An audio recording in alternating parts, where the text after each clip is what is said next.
The Siege of Toulon, birth of a military genius. In the midst of the French Revolution's chaos, one port city became the crucible of a legend. Toulon. 1793, a young Corsican artillery officer, brilliant, unknown, and hungry for glory, would emerge from the smoke of war. His name, Napoleon Bonaparte.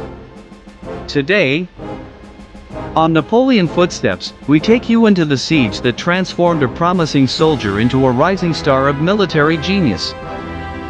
France in 1793 was a cauldron of internal division and external threat. The execution of King Louis XVI had plunged the country into further civil unrest, while monarchies across Europe encircled France with hostile intent. In this maelstrom, Toulon, a strategically vital Mediterranean port, rebelled. Controlled by royalist forces. Its leaders invited the British Royal Navy and their Spanish and Neapolitan allies to seize the harbor in August 1793. The fate of the revolution, and perhaps the Republic itself, depended on retaking Toulon. Among the troops sent to accomplish this mission was a 24-year-old artillery captain named Napoleon Bonaparte. 1. Key events of the siege. The occupation of Toulon by British-led coalition forces gave them access to one of France's largest naval arsenals. They quickly fortified the surrounding hills and forts, with Fort Guelet and Balaguer being the linchpins of their defense. Whoever controlled those forts, controlled the harbor. Napoleon, recently promoted from obscurity and untested in large-scale battle, quickly assessed the situation. His plan was audacious: capture Fort Guelet to cut off the British fleet's escape route. It was a classic example of operational thinking, identifying the enemy's critical vulnerability and concentrating force to exploit it. Though met with skepticism, Napoleon's persistent lobbying and growing influence with General Dugommier led to the execution of his plan. By mid-December, Bonaparte had orchestrated a complex artillery operation, strategically positioning batteries, known as the Battery of the Men Without Fear and the Battery of 40 Guns. His deployment of siege guns demonstrated a keen understanding of topography, ballistics, and enemy psychology. December 17, 1793. Under a withering barrage, Republican forces stormed the fortifications. Napoleon, wounded in the leg by a British bayonet charge, refused evacuation. His leadership galvanized the troops. That night, the British fleet set fire to French ships and withdrew under cover of darkness. Toulon was back in Republican hands. 2. Napoleon's rise to prominence. The victory was decisive, but for Napoleon, it was transformative.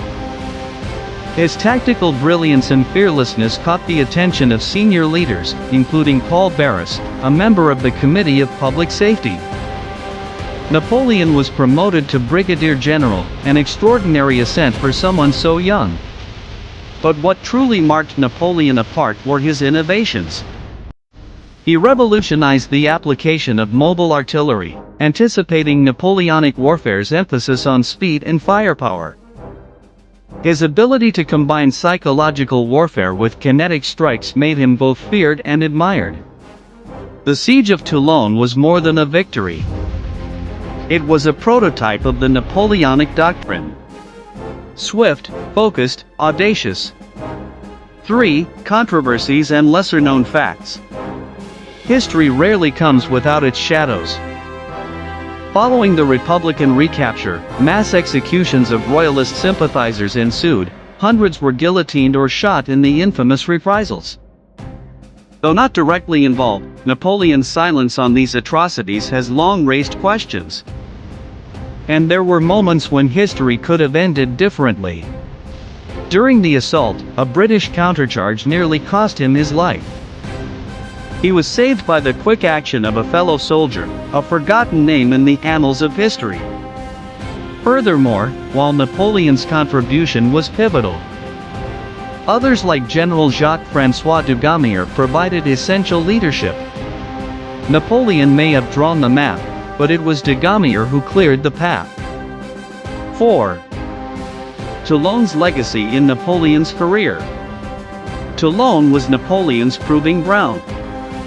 It revealed his instinct for strategic geography, the understanding that terrain, not just troop numbers, wins battles.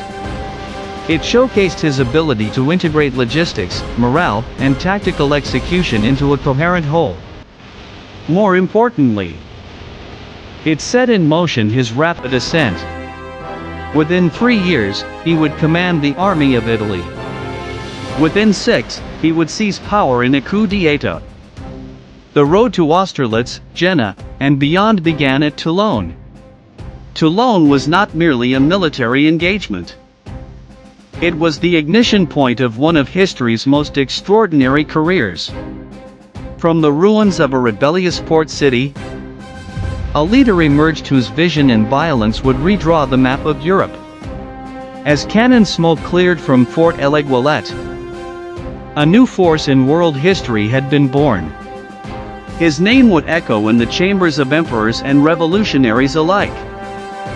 Toulon was more than a battlefield, it was where a military legend began to rise.